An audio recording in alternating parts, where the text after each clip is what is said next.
नमस्कार दोस्तों, आप लोग कैसे हैं? तो चलिए शुरू करते हैं। आप लोग को पता चल गया होगा क्या टॉपिक के बारे में हम बात करेंगे।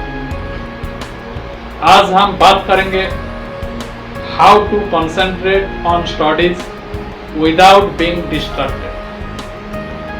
कोई पेरेंट्स मुझे बोले जो बच्चों को थोड़ा समझाइए, वो लोग डिस्ट्रैक्ट हो जाते हैं, पढ़ते नहीं हैं। कंसंट्रेट कैसे किया जाए? कंसंट्रेट करने का सबसे आसान तरीका है, एक तो व्हाइट पेपर लो और उसमें एक तो डॉट लगा दो और डॉट का ऊपर कितना टाइम कंसंट्रेट कर सकते हैं। 5-10 मिनट भी नहीं कर पाएंगे। आजकल बच्चे ज्यादा समय तक कंसंट्रेट अपने आप को नहीं कर पाते और इसके चलते पेरेंट भी बहुत परेशान होते हैं। तो हम बच्चे का किस तरह डेवलप करें, किस तरह वो लोग का कनेक्ट रखें, उस विषय में आज हम चर्चा करेंगे। जिस तरह स्टूडेंट, टीचर्स एंड पेरेंट ये तीनों एक ट्रायंगल बन जाता है। इस ट्रायंगल का महत्व बहुत है। हम किसी को ब्लेम करने से नहीं होगा, रेस्पॉन्सिबिलिटी निभाना है और वो लोग किस तरह से डेवलप करेंगे उसका बारे में सोचना है। अभी थोड़ा सिस्टम चेंज हो गया ड्यू टू कोविड-19 पैंडेमिक। बहुत सारा स्टूडेंट एग्जाम नहीं दे पाए हैं, किसका एग्जाम हाफ रह गया है। बहुत सारे सिचुएशन है, किस तरह सिचुएशन हैंडल करेंगे वो भी नहीं सोच पा रहे हैं, इसलिए माइंड में कंसंट्रेशन नहीं आ रहा है।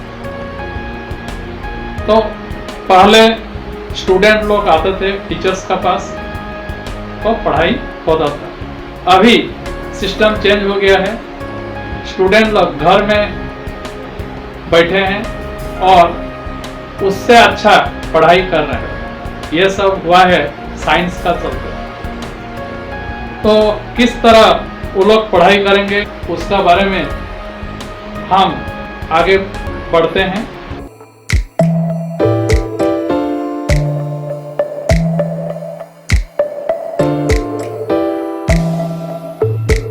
तो हम चलिए कौन सा टॉपिक में हम बात कर रहे थे? स्टूडेंट का इम्प्रूवमेंट, स्टूडेंट का किस तरह वो नॉलेज हासिल कर सके। तो किस तरह हम पढ़ेंगे, पढ़ने के लिए क्या क्या चाहिए? बुक्स, हाँ बुक्स की तरह पढ़ा जा सकता है। स्टडी मटेरियल,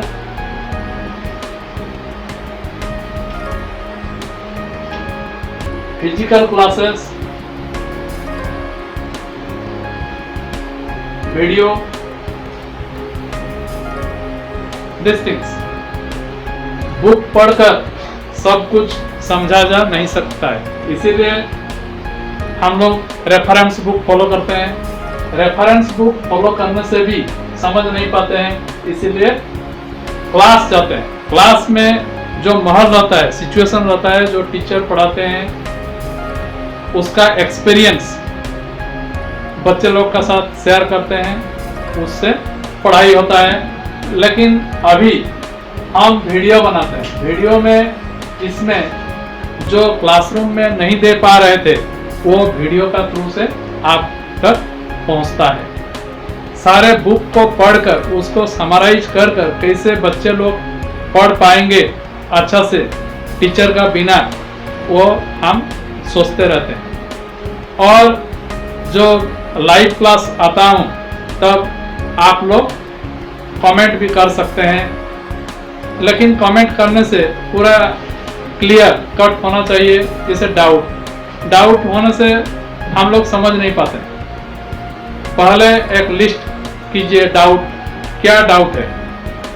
व्हाट्सएप में भेज सकते हैं, नहीं तो ईमेल में भेज सकते हैं, और उसको अच्छा से समझे। कोई कोई पहले से ही डिसलाइक मार देते हैं, जो उसमें हमको रोक नहीं पाएंगे। एंड आफ्टर दैट इससे सोचते हैं कि 80% काम हो जाएगा, 80% काम नहीं होगा, ये सिर्फ है 25%। उसका बाद प्रैक्टिस किस तरह करेंगे? वीडियो देखने के बाद बुक को पढ़ना पड़ेगा, बुक को पढ़कर अपना खुद नोट्स बनाना पड़ेगा। जोन सा डाउट है वो लिख कर भेजना पड़ेगा। उसका सॉल्यूशन हम इमीडिएट नहीं बता सकते हैं, लेकिन बताएंगे। उसको रेगुलरली पढ़ना पड़ेगा, रेगुलर टच रखना पड़ेगा। उसको वेटेज देना पड़ेगा। Sometimes we are giving weightage which subject difficult more, but which subject score more marks, there we give less emphasis. After that, parents and teacher, parents follow up करना चाहिए। और अगर कुछ डाउट रहा और कुछ क्लियरिटी नहीं मिला तो व्हाट्सएप करना चाहिए, नहीं तो ईमेल कर भेजना चाहिए किस तरह स्टेटस है स्टूडेंट का। और वो लोग भी आसानी से टेस्ट ले सकते हैं क्योंकि वीडियो मौजूद है। एक रिक्शा का 3 चक्का रहता है, 3 चक्का से एक चक्का अगर पंक्चर हो गया तो रिक्शा चलने वाला नहीं है। इसीलिए पेरेंट्स, टीचर और स्टूडेंट ये सब मिलजुल कर कोऑपरेटिवली काम करना चाहिए। और आजकल कॉम्पिटिटिव लेवल बहुत बढ़ गया है, उसी का चलते हार्डवर्क करना चाहिए। There is no shortcut to get success, hard work करना ही पड़ेगा, नो सब्स्टिट्यूट ऑफ हार्डवर्क। तो किस तरह हम काम करेंगे? System wise. क्या होता है, एग्जाम का दिन हम देखते हैं बहुत बच्चे किताब निकाल कर पढ़ते रहते हैं। At that time our mind will not receive, and after that question को पढ़ते ही तो नहीं है, 50% वहां पर समझते नहीं है। At first you understand the question and some are telling you say answer, you at first understand the topic। ICSE board exam में क्वेश्चन जो बुक में दिया गया है वो आता ही नहीं है, वो लोग बनाते हैं और क्वेश्चन भेजते हैं। इसीलिए बुक को थ्रूली पढ़ना पड़ेगा, समझना पड़ेगा।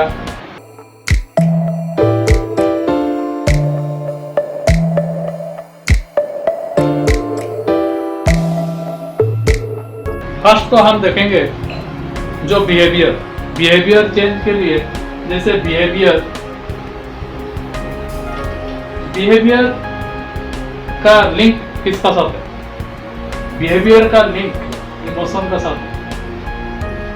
इमोशन किसका साथ है? लिंक इवेंट का साथ है। अभी जिस तरह कोविड-19 पेंडेमिक हो गया, सिस्टम पूरा चेंज हो गया। अभी हम लोग भी सोचते हैं किस तरह से एजुकेशन बच्चे तक पहुंचा जा सके, और हम लोग को भी तरीका ढूंढना पड़ता है, हम लोग को भी डेवलप करना पड़ता है। इसीलिए आपका योगदान भी बहुत है, आपका सपोर्ट मोटिवेशन बनता है और आगे सोचने के लिए प्रेरणा देता है। देन स्टूडेंट कहाँ पर ज़्यादा समय रहता है? पेरेंट्स के पास, घर में। उसका बाद स्कूल जिसको बोला जाता है सेकेंड होम, वहाँ पर एजुकेशन एजुकेशन लेने के लिए हम लोग भेजते हैं। और एजुकेशन का मतलब क्या है? फर्स्ट है डिसिप्लिन। डिस्ट्रैक्शन हटाना है। आजकल क्यों बच्चे लोग का सब कुछ देने के बाद भी रिजल्ट कम आता है? वो लोग खेलते हैं पबजी। पबजी वो नहीं है सब्जी जो विटामिन दे सके, इसलिए वो लोग को कंसंट्रेट करना पड़ेगा स्टडी का तरफ। Then part education modify. Education modify 3H: head, hand, heart. हम लोग का बच्चों को ऐसा एजुकेशन होना चाहिए जिसमें उसका ग्रोथ एंड डेवलपमेंट होगा। उसके बाद वो कुछ अप्लाई कर सके, वो कुछ फील कर सके क्या सही है क्या गलत है। हम एक एग्जाम्पल देना जा रहा हूँ। सोक्रेट्स का बाद आता है प्लाटो, प्लाटो का बाद आता है अरिस्टोटल। सोक्रेट्स कोई भी किताब उताब नहीं लिखा था, लेकिन वो टीचिंग का तरीका चेंज किया था। वो बोला था inquiry spirit, you ask question and students given democratic feelings, they can ask question without hesitation. And after that उसको मार दिया गया पॉइजन देकर। सोक्रेट्स विदाउट हेजिटेशन ही drank and died. Teacher fearless want to change the society and correct the students. That is responsibility, and blessing comes from God. We are just taking responsibility and God has given the chance. और teaching भी मैं भी मानता हूँ ये बहुत वरदान है, क्योंकि टीचिंग प्रोफेशन सभी को नहीं मिलता है। और ये एक टूल है जिस तरह हम बहुत कुछ बदलाव ला सकेंगे, बहुत कुछ आविष्कार कर सकेंगे, बहुत कुछ इनोवेशन ला सकेंगे। इसीलिए बच्चे का creativity, critical thinking, innovative idea, that things we should develop, that is our motto. And whatever my experience, whatever my ability, that things I am going to share with you. आपको ये video कैसे लगा वो आप comment section में लिख कर बता सकते हैं। अगला वीडियो में मैं आपका साथ कनेक्ट रहूँगा और इससे हमारा स्टूडेंट और सभी का डेवलप होगा, ये हम आशा करता हूँ। Thank you.